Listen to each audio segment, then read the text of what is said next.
እርዳታን ከወልይ መጠየቅ የሚቻል ከሆነ ያ ወልይ ከሞቱ በኋላ እርዳታን ቢጠየቁ እንዴት ነው ሊረዱት የሚችሉት ብታብራሩልን ይላል።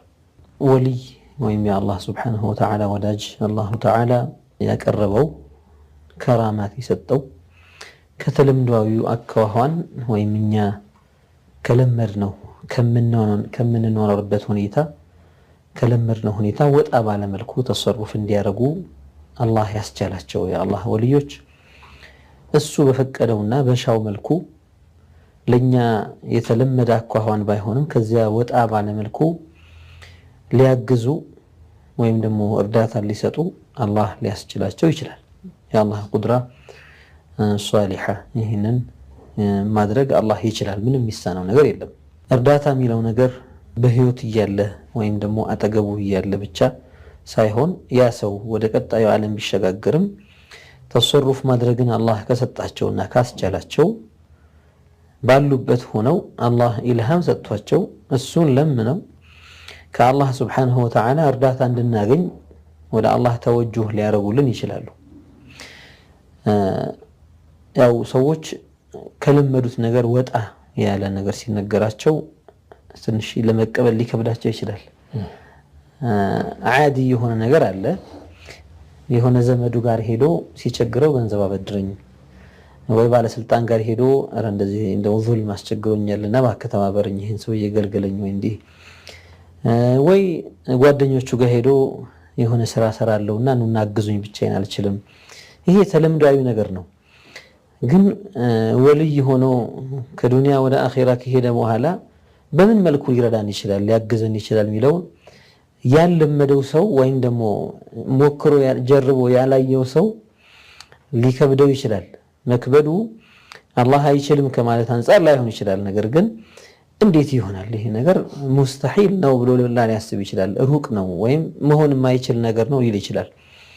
ሐቂቃው ግን ጌታችን ሱብሓነሁ ወተዓላ እኛን ከውሃ ሰው ያደረገ ያኒ ከዚያ ውሃ ምንናገር ምንሰማ ምናስብ ምንራመድ ሰው አድርጎ የፈጠረን ጌታ ቻይ ነውና እነዚያን አውሊያዎች እሱ በሻው መልኩ ተሰሩፍ እንዲያደርጉ ወይም ደግሞ እንዲሰሩ ይህንን ወዳጃቸውን ይህንን ሙሂባቸውን ይህንን ሙሪዳቸውን ካለበት እንዲያወጡት ሊያስችላቸው ይችላል።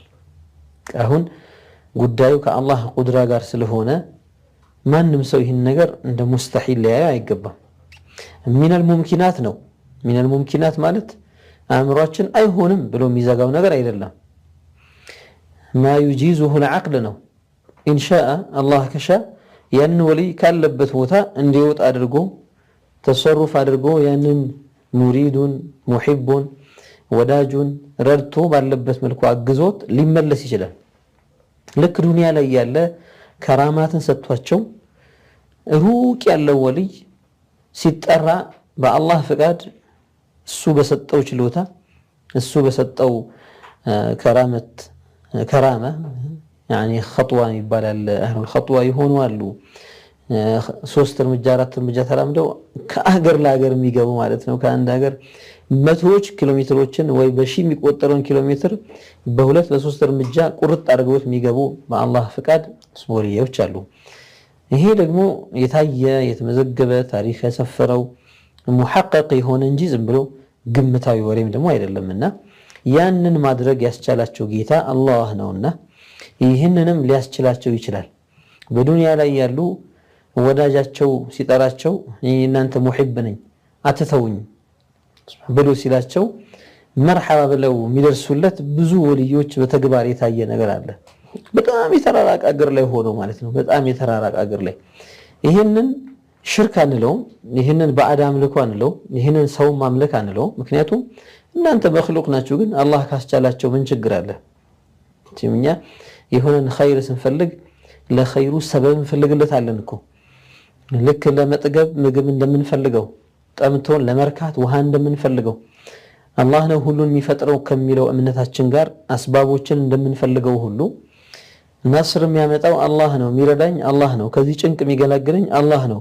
ሰበብ ግን ላድርስ ሼኾች ልጣራ ብሎ አንድ ሰው ሼኾቹን ቢጣራ አላህ ከራማ ከሰጣቸው የታየና የተጀረበ ነገር ሊመጡለት ሊያግዙት ሊያወጡት ይችላል።